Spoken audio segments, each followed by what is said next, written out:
bandiraɓe musidɓe tedduɓe enen ɗo e jot comme no aadi yaari onon gandi en gari udditgol juma kadi en tawi ɓesgol jotnaɓe en mbaɗi hen faydagal ngal gandanɗa hoore ma ko ɗon tan wawi hadde kono haɗani kadi en gubbiti tarih jot enen joddi ɗo noon e jatigi meɗen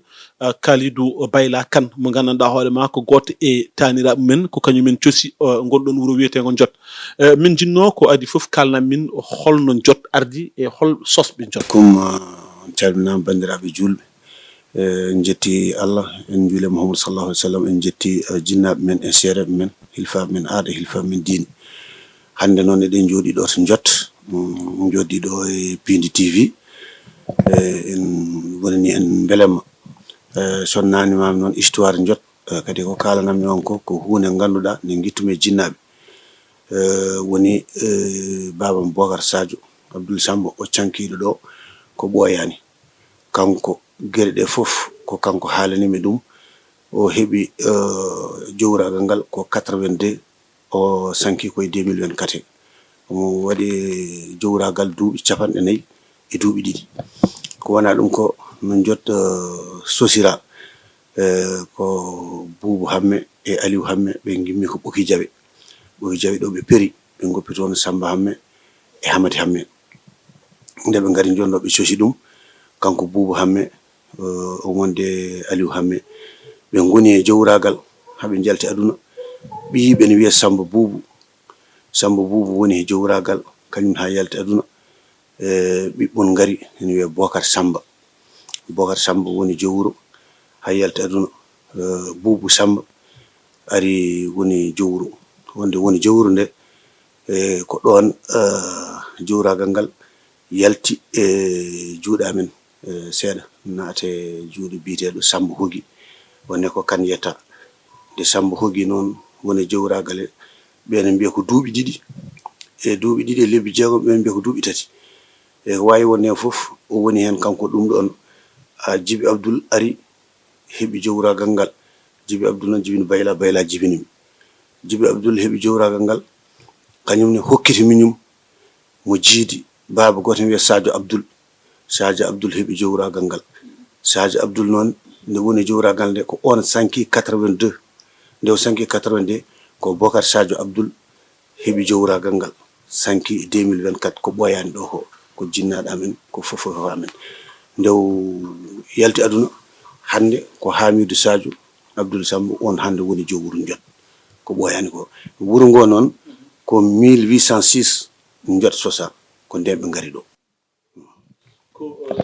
e leyɗ ɗon en ɗisi wadde confusion seeɗa beele ko 1806 walla ko 1606 holen ko ɓuuri wonde tan date exact o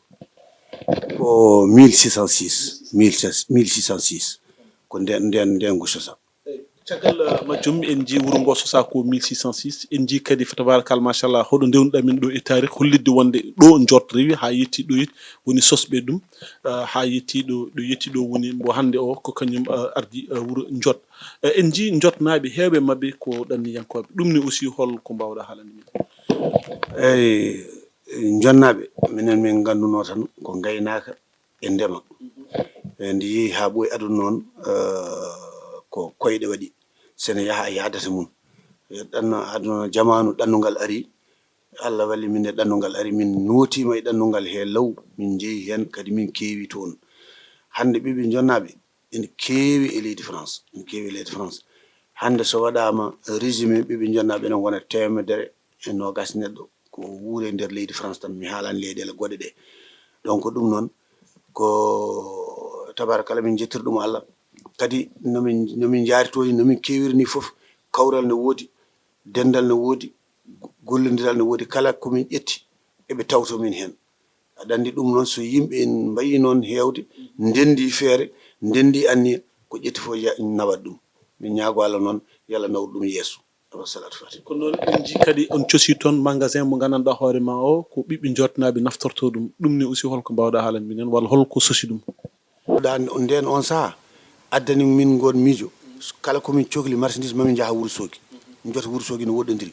min jaaha Wourossogui min coodoto min luwo oto min mbi pourquoi pas mbaɗen magasin men eɗen coora e koye men eɗen ñamlo e koye men ɓuuri samorde amen nde min mbaɗi nde magasin o min ñande min comi ko 4 millions francs CFA min ngala on budget min jogi ko 3 millions 500